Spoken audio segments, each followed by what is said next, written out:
말씀 묵도하시고 수요 예배를 함께 드리겠습니다.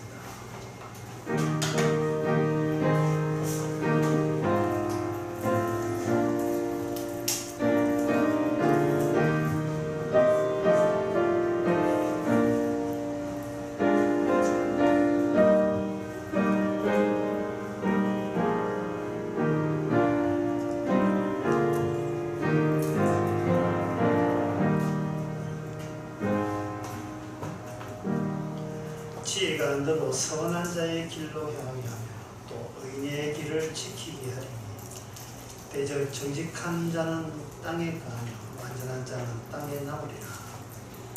하나님 아버지, 하나님 주신 지혜가 그리고 우리를 정직하게 하고 결국은 하나님이 계시는 땅 함께 합류하게 해 주신다는 이 약속을 저렇게 들리어서 감사합니다. 세상에 우리가 사는 땅이 영원한 곳이 아님을 깨닫게 하옵소서. 예수님의 이름으로 기도합나이다. 아멘. 찬송가 360.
우리의 일상생활 가운데 바쁜 일상생활 가운데서 예수님의 그릇을 자리를 발견할 수 있고 예수님이 일한 것이 이런 거 일하고 계시는구나 것을 체감할 수 있도록 내 일상이 내 일상이 아니라 주님이 만들어가는 일상인 것을 느끼면서 살아갈 수 있도록 도와주시기 바랍니다.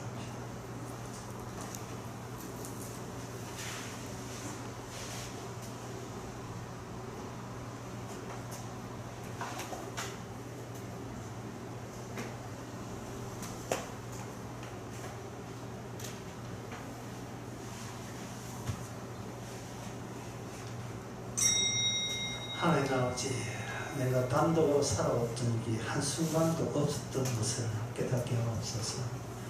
순전히 내 일이라고 여겼던 그 한순간 한순간이 주께서 조정하시고 주께서 개입하시고 관여하시고 만들어내는 일인 것을 늘 온몸으로 체험하면서 주께 감사하며 살게 하옵소서. 예수님 이름으로 기도합니다.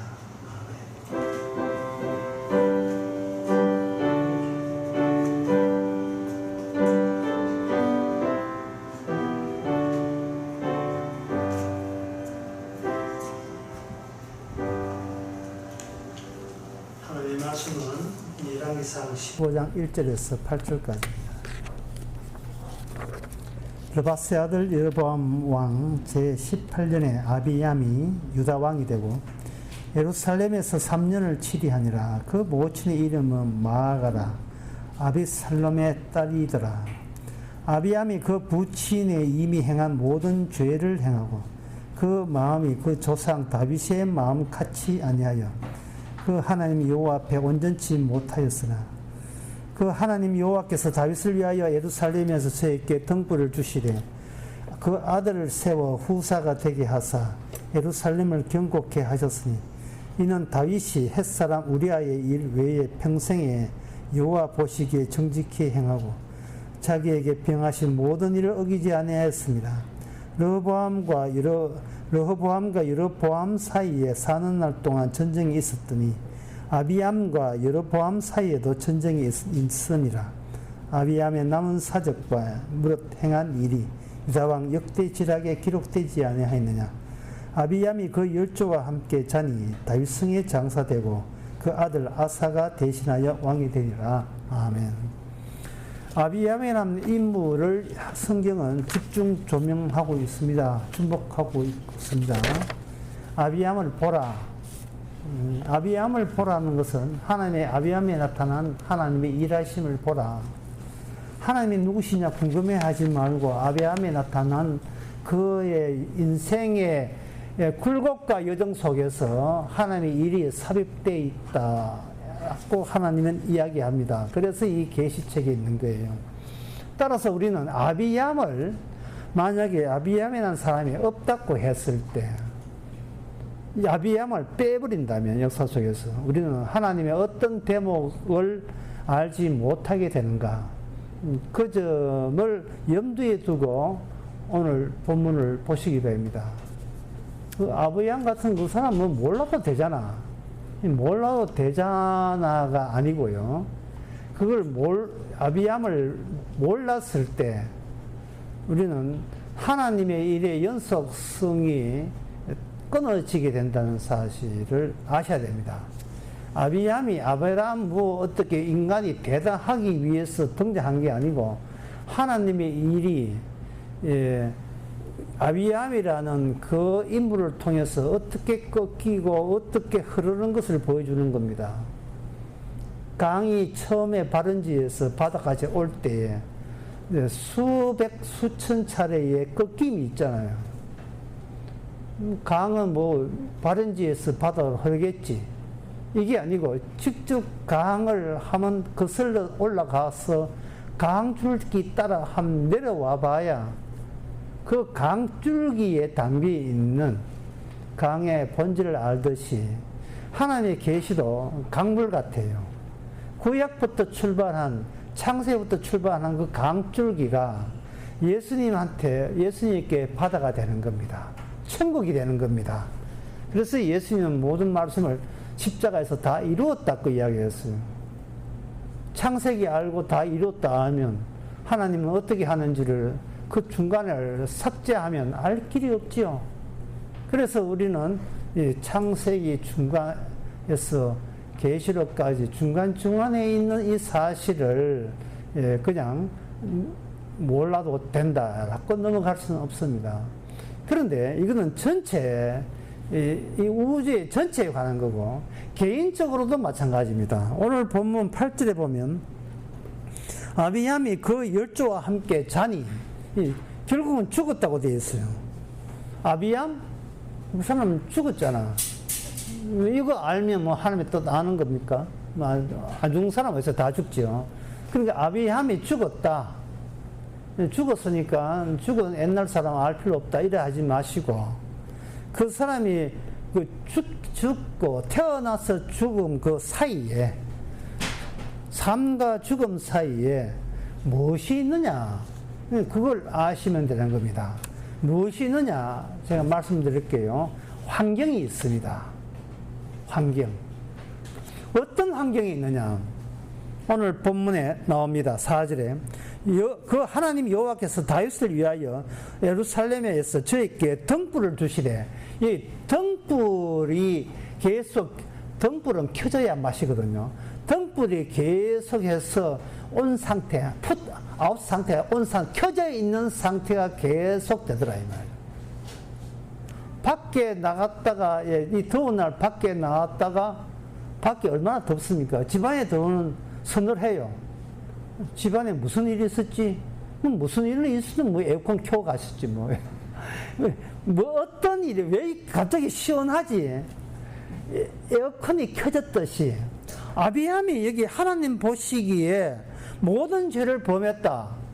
그런데 왜 아비함이 죽을 때는 다윗 족보에 이렇게 얹히지, 뭐가 작동되고 뭐가 켜졌지? 라고 물으면, 다윗의 등불이 켜져 있었구나. 다윗의 등불.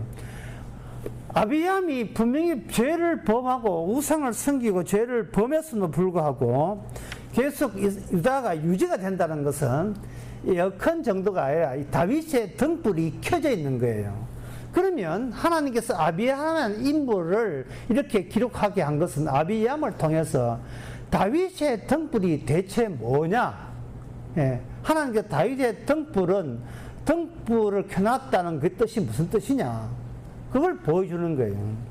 그것이 바로 뭐냐 하면은 바로 여기에 6절에 르호보암과 여로보암 사이에 3년 동안 전쟁이 있었더니 아비암과 여로보암 사이도 전쟁이 있었다. 이 전쟁은 우리 보기에는 그냥 북쪽과 남쪽에 유다와 전쟁이 이렇게 보지만 성경은 그래 보지 말라는 거예요. 북쪽에는 뭐가 없고 남쪽에는 뭐가 있는데 둘 다 싸웠다 이래요. 북쪽에는 다윗의 등불이 없어요. 에어컨이 없어요. 더워요. 남쪽에는 다윗의 등불이 있습니다. 여기서 다시 한번 하나님 우리에게 강조합니다. 다윗의 등불이 결국은 줄 수밖에 없는 인간의 운명보다 더 우선되고 더 소중하다는 겁니다. 다윗의 등불이. 자, 그렇다면 여기서 이제 우리 할 일은 좁혀졌어요. 아비얌이라는 존재를 통해서 하나님은 다윗의 등불이 무엇인가를 우리에게 알려고자 한다. 그러면 이 다윗의 등불이 있는 아비함과 등불이 없는 여로보암과 전쟁하면서 아비함이 북쪽의 여로보암을 보고 전쟁을 하게 되는데요. 그 전쟁하는 것이 역대하 11장에 나옵니다. 역대하 13장에 나옵니다. 그 전쟁하면서 아비압이라는 사람, 그것도 역대하는 아비야로 되는데 아까 동일 인물입니다. 11개는 아비얌, 역대하 13년 아비야 같은 인물입니다. 이 아비얌이 전쟁을 하면서 전쟁의 의미를 아비얌이 북쪽 여로보암에게 이야기를 해요. 우리한테는 이런 게 있는데 너희에게는 이런 게 없잖아. 그러니까 우리 둘이 전쟁하면 네게 지게 돼 있어 라는 결론을 미리 선전포하듯이 미리 아비암이 북쪽 여로보암하고 이야기를 해요. 그럼 북쪽에는 다윗의 등불이 없고 남쪽에 있다는 것은 일단 우리는 알고요.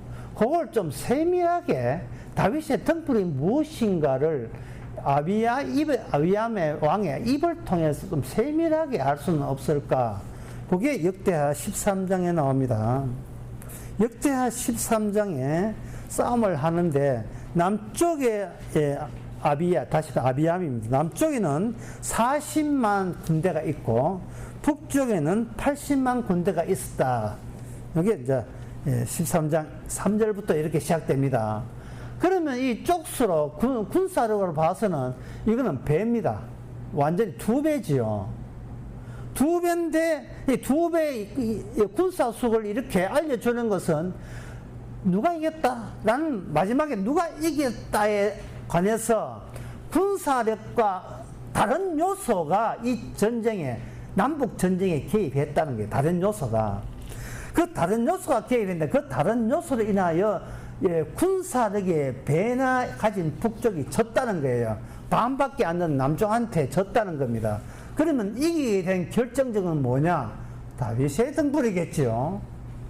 그러면 이게 역대하 13장의 다윗의 등불의 그 내용에서 거기는 다윗의 등불이라는 것은 없고, 이건 있어요. 우리는 성전 안에서 금 등대가 있는데 그 등대에서 저녁마다 불을 켠다. 제가 아까 이야기했듯이 등불은 불을 켜져야 맛이 나겠습니다. 불 꺼져 있는 등불은 이사람 안 하죠.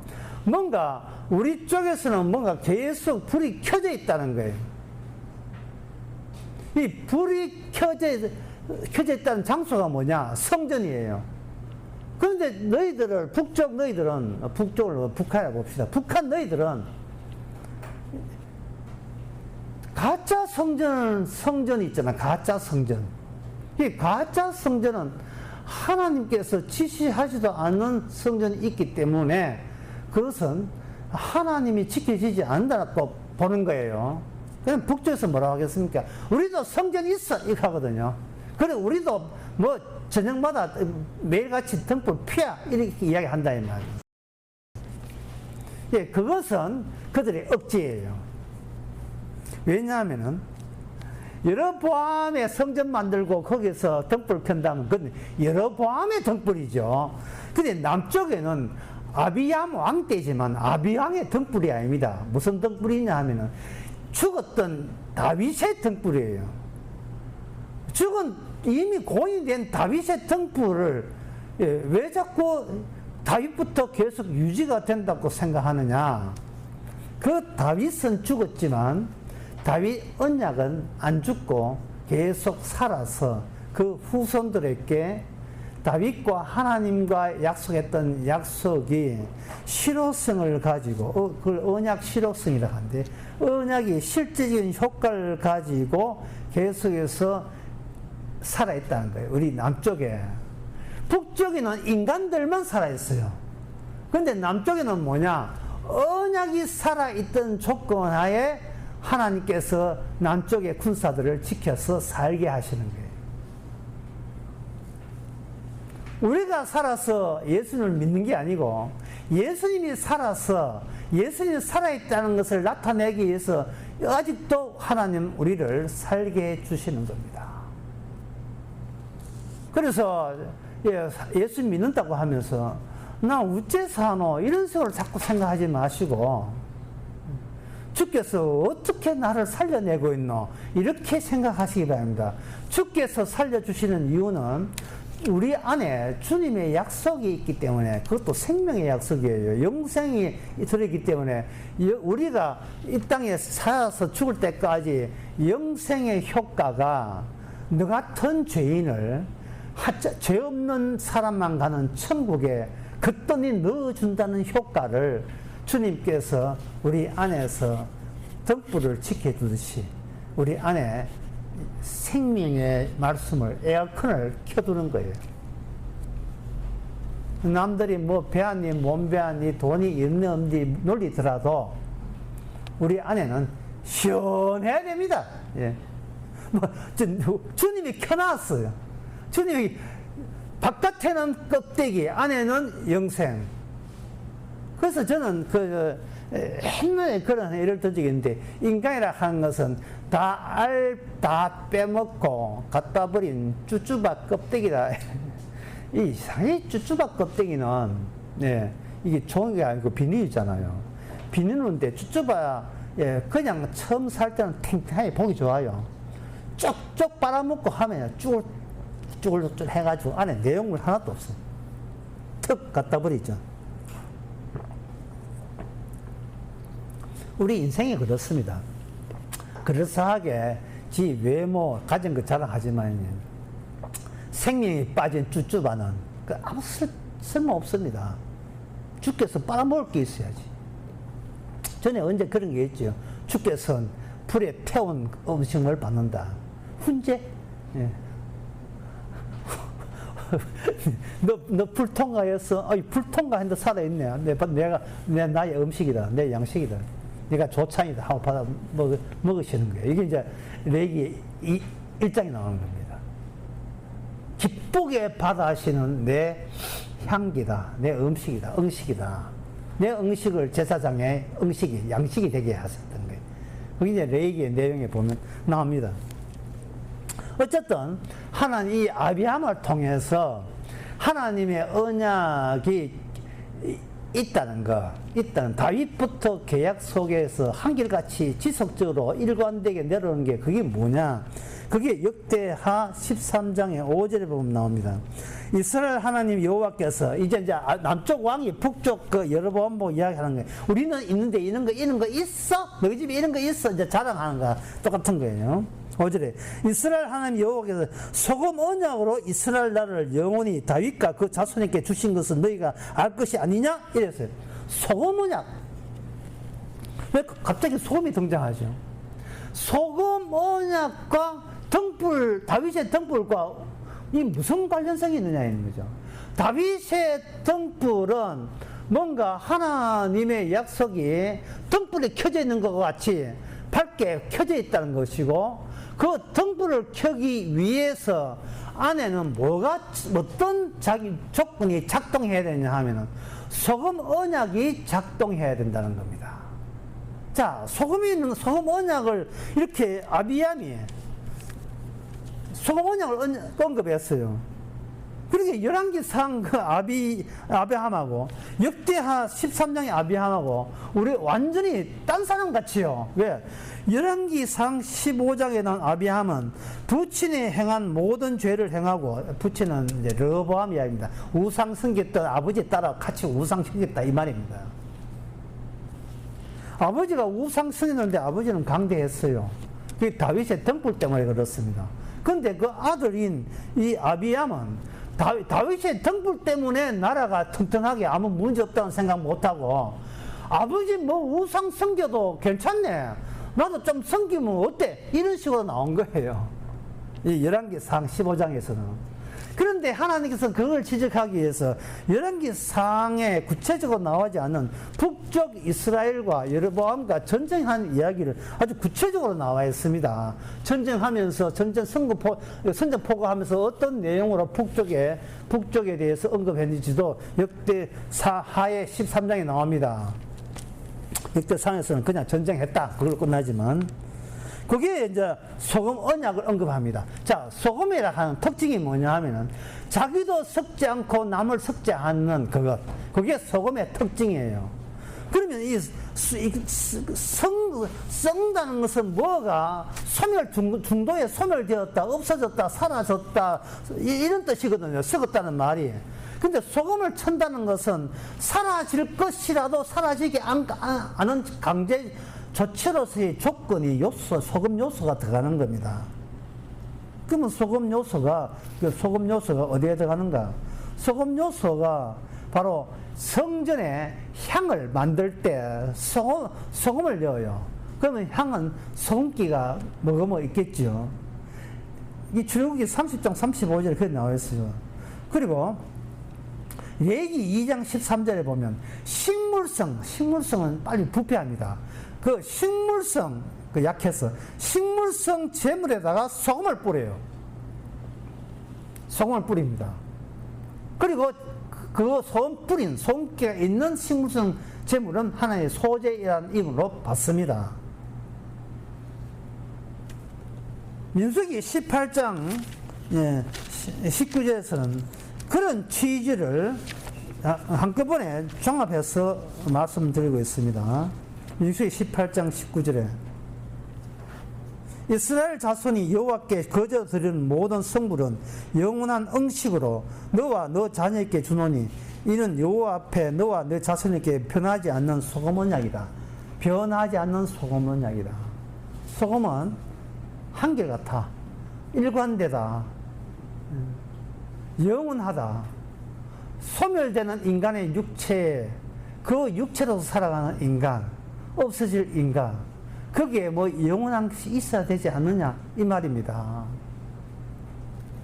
아까 그 아비암도 결국은 죽는다고 했는데, 인생은 태어나서 죽을 때까지 어떤 일이 일어나게 되어 있어요. 근데 인간에게 일어나는 그 일은요, 여러분 한번 생각하고 따져보세요. 인간은 그 속에서 자꾸 어렵게 말하는 쉽게 말하는 나가 한결같았고 착각을 해요.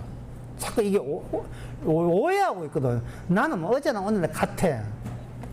그런데 한번 상상을 해보는 겁니다. 여러분 자신이 부잣집 축대가 높고 저택으로 가득 차 있는 마을, 부잣집 축대 밑을 걸어갈 때, 걸어가면서 이쪽 축대 말고 아래쪽 축대 집에 보니까 축대에 잘 가까운 향나무밭에 푸른 잔디 있고, 예, 적어도 2층에다가 100평 이상 되는 저택에다가, 예, 그렇게 잘 가까워진 그러한 저택을 내다보면, 걸어가면 마치 자신이 부잣집 도련님 같은 느낌을 준다고요. 그런 골목. 사람도 별로 없어요. 그러면 조용해서 있고.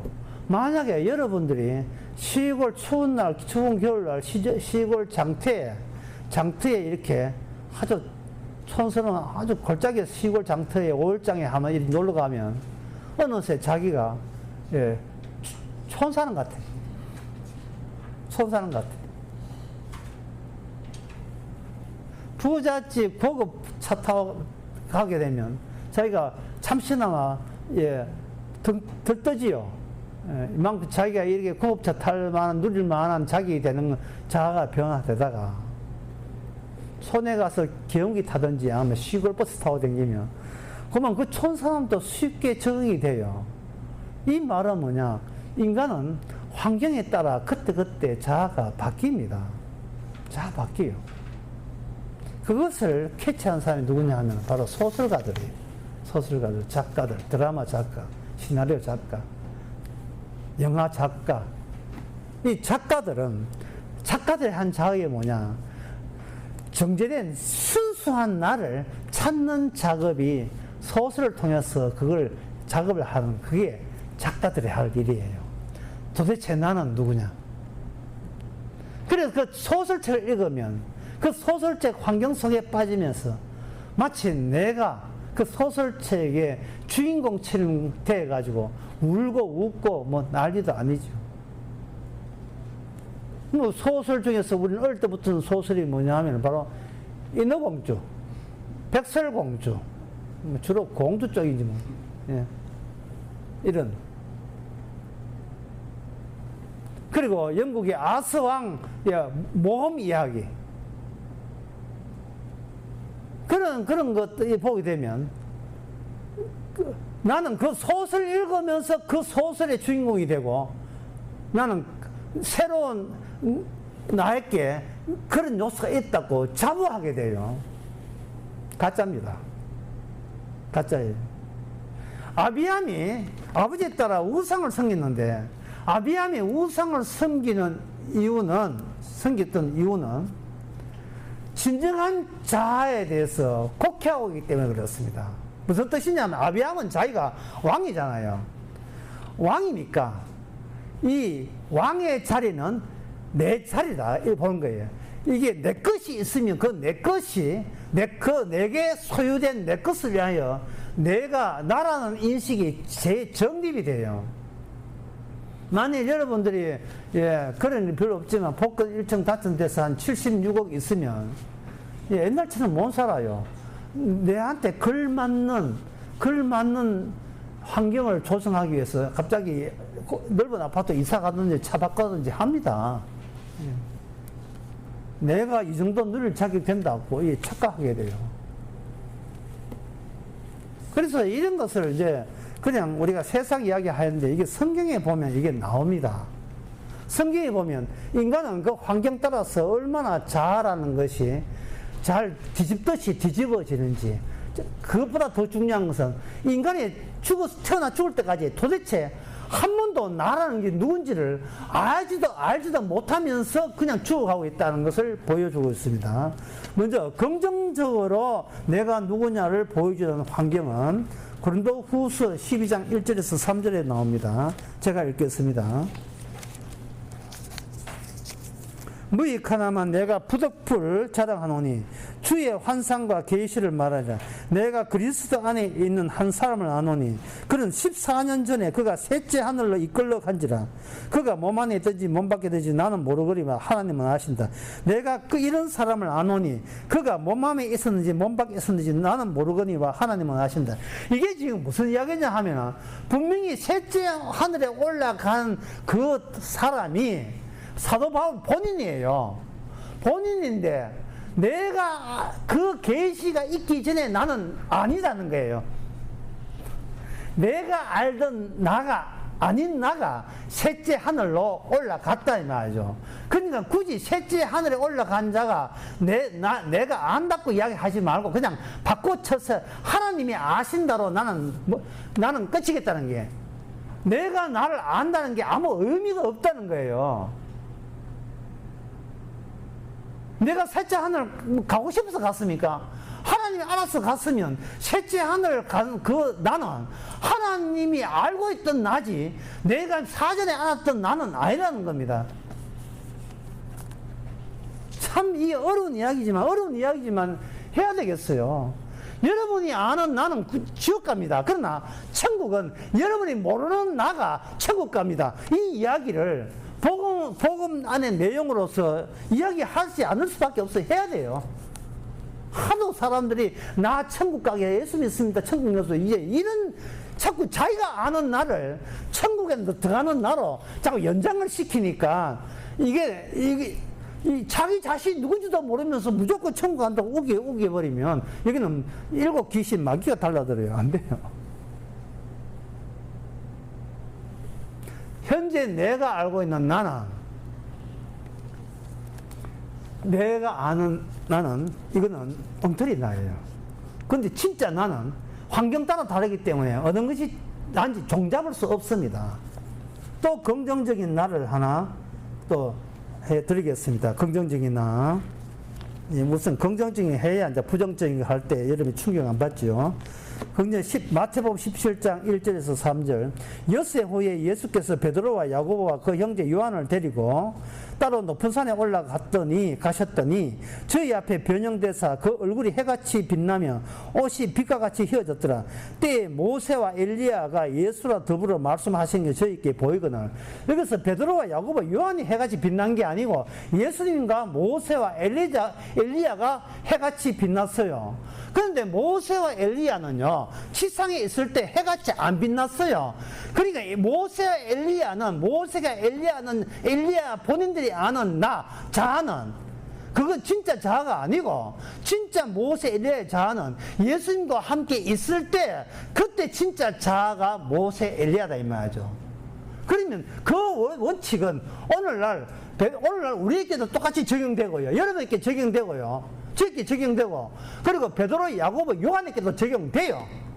그런데 그 당시에 변화산에서 베드로 뭐냐 여기가 조사오니 우리는 빠지고 초막 셋을 짓되 그 초막에 우리는 안 잘 테니까 한 분은 예수님에서 하나는 엘리야에서 하나는 모세를 위해서 왜 해같이 빛나니까 해같이 빛나는 사람들만 모시는 그러한 전원주택 그 저택을 처소를 지어서 우리는 그냥 한대 바깥에 자독이 않습니다. 그냥 모시는 걸로 족합니다. 이래 나왔다 이 말이죠. 그러니까 변화산에서 베드로, 야고보, 요한은 자기를 내가 누군지를 아예 생각할 필요조차 없는 그것이 바로 뭐다? 천국이다. 내가 천국이다. 내가 생각하지도 못한 나가 주님의 천국 환경으로서 나는 더 이상 내 생각 안 해도 괜찮은 환경이 천국입니다. 따라서 다시 말씀드립니다. 환경이 내가 누구냐를 결정합니다. 환경이. 그런데 작가들은 그 인간의 여러 가지 상황을 한강이고 낙동강이고 하듯이 그 작가들은 뽑아서 이게 인간이라고 자꾸 정제해 주려고 해요. 정제해서 뽑아서 이게 여러분, 저가 여러분입니다. 자꾸 속이 하는데, 그게 엉터리예요. 예? 데미안이라는 책에 보면, 데미안, 헤르만 헤세, 데미안에서 헤르만 헤세, 그 사람 말하기를, 인간이 하는 자기 세계를 깨고 나올 때 진정한 자아를 발견한다. 이 헤르만 헤세는 완전 사상이 불교 사상이에요. 불교 사상. 이 변화산 아닙니다. 불교에 무슨 변화산이 있어요. 막 지독하게 연구하면 나를 발견할 수 있다. 아닙니다. 엉터리입니다. 주어진 환경 따라 인간은 바뀌게 되어 있습니다. 자, 그러면 그 환경이 어떤 환경인지, 이번은 부정적인 환경일 때 인간은 어떻게 변하는지 보겠습니다. 열왕기하 6장 28절. 열왕기하 6장 28절에 보게 되면, 아람 나라가 이제 이스라엘의 수도를 사마리아를 포위하니까 양식이 다 떨어졌어요. 옛날 전쟁할 때 굳이 뭐 활쏘고 할 수 없이 완전 포위해가지고 전쟁에 있는 양식을, 외부 투입된 양식을 다 끊어버리면 그쪽에 식량난이 모자라가지고 난리도 아니잖아요. 미국이 이란이나 북한을 압박할 때 바로 무역 통제를 함으로써 어떤 한 나라도 자체적인 생산물로 자체가 살 수가 없어요. 왜냐하면 무역을 통제함으로써 압박과 핵개발 하지 않고 압박하는 거 똑같아요. 이게 옛날 성과 성 싸움할 때 똑같이 현대도 그렇게 싸움해요. 할 때 또 가로되 이제 무슨 일이냐 왕이 물으니까 여인이 대답하여 가로되 여인이 내게 이르기를 내 아들을 내라. 우리가 오늘날 먹고 내일은 내 아들을 먹자 하매 우리가 드디어 내 아들을 삶아 먹었더니 이튿날 내게 이르되 내 아들을 내라. 우리가 먹으리라 하나. 이건 뭐 자익이 배에서 난 자식을 완전 백숙 해먹는데. 백숙. 삼계탕 백숙 해먹는. 인삼도 빠진 삼계탕. 평소에 얼마나 이뻐했겠어요. 아이고 내 새끼 이렇게 이쁘다. 그러나 막상 환경이 딱 들어서니까 자식으로 양식으로 보이는, 자식 귀여운 장식이 내가 살기 위한 양식으로 보이는 겁니다. 이렇게 식량이 단절됐을 때에 그때 상황이 이렇게 나는 지독하게 나는 자식마저 양식으로 산다는 그것을 평소에 여유 있을 때 과연 내가 그런 인간이라고 생각했겠습니까? 생각했겠습니까? 평소에 우리 친구 아이가 이렇게 좋아하도 전쟁통에 건빵도 아니에요. 감빵 한 개 가지고 싸우고 있어요. 인간은 환경 바뀌면 모릅니다. 예. 직장 옮기가 여러 직장에 있을 때는 직장도 다니고 어떻게 딴 일도 취미생활하다가 빡빡한 직장을 옮겨버리면 내가 굳이 이렇게 해서 내가 굳이 살아야 되냐. 갑자기 동일한 인물이 상황 바뀌니까 갑자기 내가 전에 다른 상황에서 예상도 못한 다른 인간으로 본질이 드러나 버리는 거예요. 본질이. 또 하나 있습니다. 누가복음 23장 28절.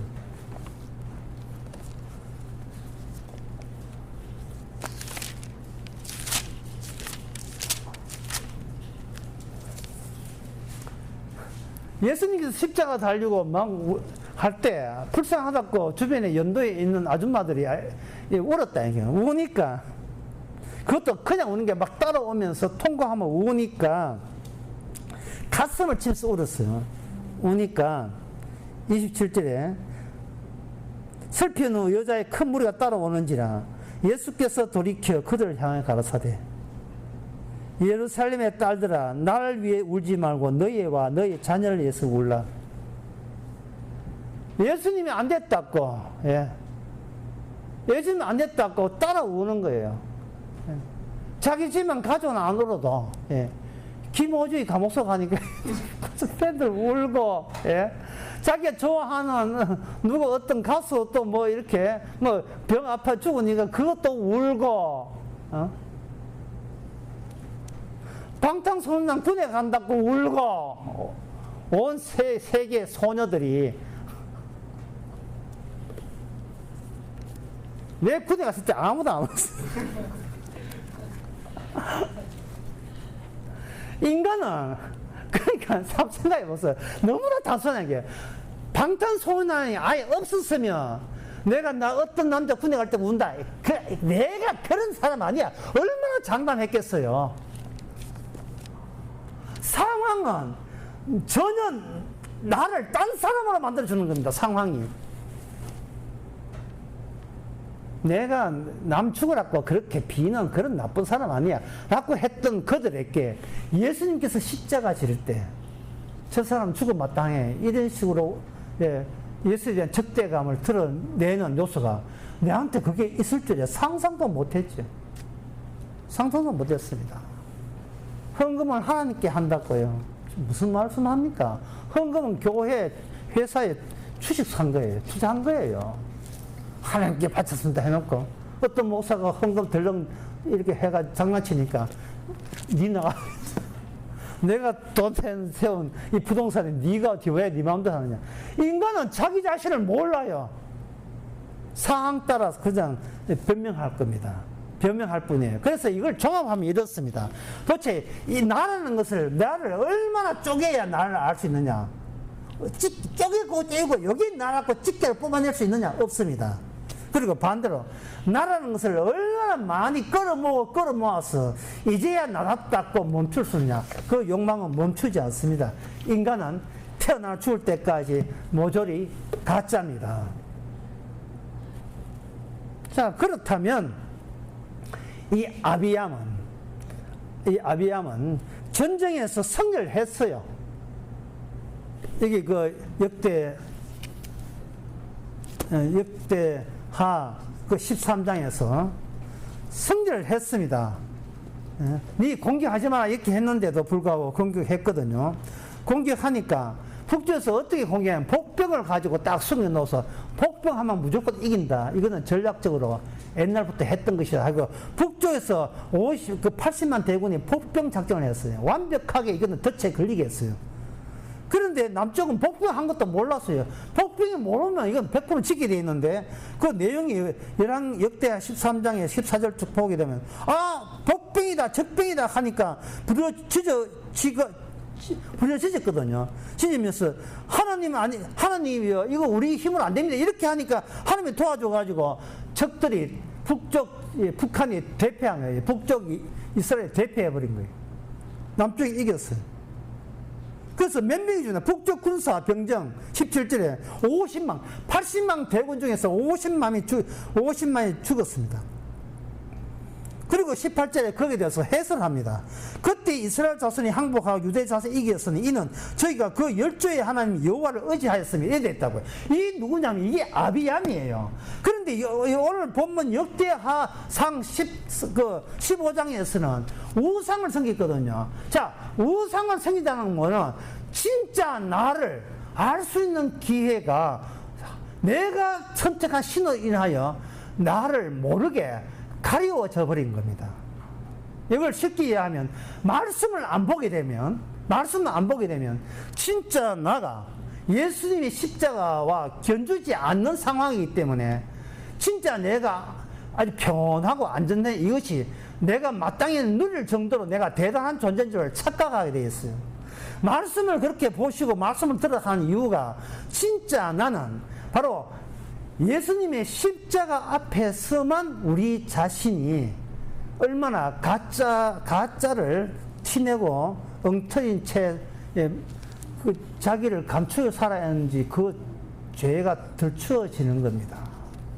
덜추어지는 거죠. 이제 말씀을 맺을 때가 되었습니다. 내가 누구냐를 제대로 지적하지 않는 그 신이 뭐냐? 바로 우상입니다. 그래서 어제 그 강남 강의에서 이야기했죠. 성경 해석을 할 때는 뭐를 쭉 빼라 했습니까? 윤리, 도덕을 쫙 빼고 성경을 해석해 보라 했습니다. 왜냐하면 인간은 이미 인간을 범죄했을 때 윤리, 도덕으로 선악과 체제로 무장되어 있는 마음이기 때문에 어느 성경을 봐도 자기가 착해지려고 자기가 얼마나 훌륭하고 착한 사람인가를 확인하기 위해서 성경을 봐요. 아, 내가 이 점을 잘못했구나. 그렇다면 회개하고 반성하면 하나님께 복 줘가지고 다시 괜찮은 인간으로 바꿔주겠지. 이런 선입관을 가지고 성경을 본다고요. 그러니까 그 윤리 도덕을 빼고 성경을 보시라요. 아니, 그러면 윤리 도덕을 빼버리면 성경 해석할 수 있는 건덕지 자체가 없는데, 윤리 도덕을 빼버리면 남는 것은 뭐냐? 하나님의 등불이, 다윗의 등불이 주님의 소금 언약이에요. 언약이 자체적으로 만드는 환경만 달랑 남아요. 그 환경은 바로 예수님이 다 이루었다는 환경, 주께서 친히 알아서 천국을 만드는 그 환경 안에서 우리는 태어나 죽을 때까지의 내 모습이 얼마나 그 하나님의 언약과 상관없이 내 위주로 살아가는가가 그게 티가 나는 겁니다. 그 티가 날 때 그 격차를 보고 우리는 하나님께 감사하지 않을 수밖에 없습니다. 자, 끝으로 그 이야기를 소금이라는 것 가지고 성경에 두 군데를 찾아보겠습니다. 마태복음 5장 13절에 유명한 말씀이죠. 너희는 세상의 빛이라 이렇게 이야기하고, 13절에 너희는 세상의 소금이니 소금이 만일 그 맛을 잃으면 무엇으로 짜게 하리요? 소금 언약을 다 이루어진 환경이 만들어낸 생산물이 오늘날 성도입니다. 이 성도는 뭐냐? 짭짤한 소금기가 있어야 돼요. 이 소금기라 하는 것은 내 안에 하나님의 영생의 영원함, 한결같이 에어컨을 늘 켜놓는 하나님의 언약이라는 환경이 내 속에 들어있는 이 맛을 소금 맛이라 할 수 있습니다. 끝으로 골로새서 4장 6절에 보면 이런 말씀이 있습니다. 너희 말을 항상 은혜 가운데 소금으로 고르게 함과 같이 하라. 하나님 너의 말 속에 어떤 단어, 어떤 문장을 하든 간에 이 단어 하나에 소금이 들어있고 저 단어 소금이 들어있고 저 단어 소금이 들어있고, 우리가 어떠한 세상에 모임에 가더라도, 직장에 가서라도, 누구 하나 학부형하고 전화하더라도, 뭘 하더라도 이 소금기, 내 안에 영생이 있다, 영생이라는 환경이 있다, 내한테 시원한 에어컨 켜 있다, 하나님의 다윗의 등불 켜 있다, 이런 마음 자세로서 소금기가 없는 세상 사람한테 자부심을 가지고 그들에게 대화를 하게 되면 상대방이 어떻게 당신은 성을 낼 만한데 왜 성을 안 냅니까? 그러면 이제 소금기에 있는 성도는 딱 하나만 하면 됩니다. 그게 성낼 이야기. 그 말하면 안 되죠. 말하면 상대방이 예의가 안 나니까. 그것이 고민거리입니까? 그랬었어요. 소금기 없는 환경, 다윗 등불이 없는 환경, 소금 언약이 없는 환경 속의 사람은 저렇게 늘 불안하며 살아가는구나. 참 웃긴다. 이렇게 안정감이 없어.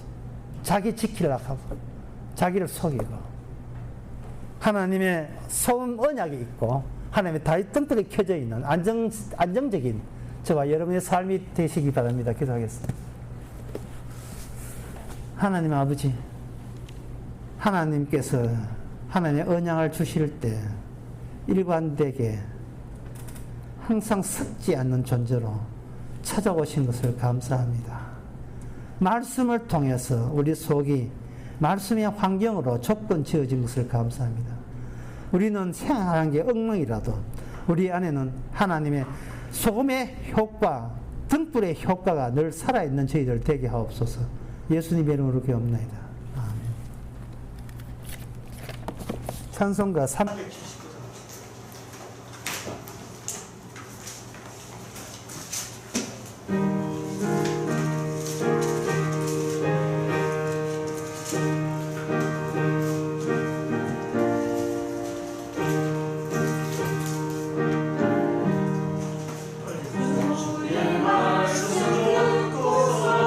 주의 나는 자는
지금은 우리 주 예수 그리스도가 하나님 그 사람과 성령 충만하시니 죽을 때까지 일을 일으키시는 분은 오직 하나님의 약속인 것을 깨달은 모든 성도에게 함께 있을지어다.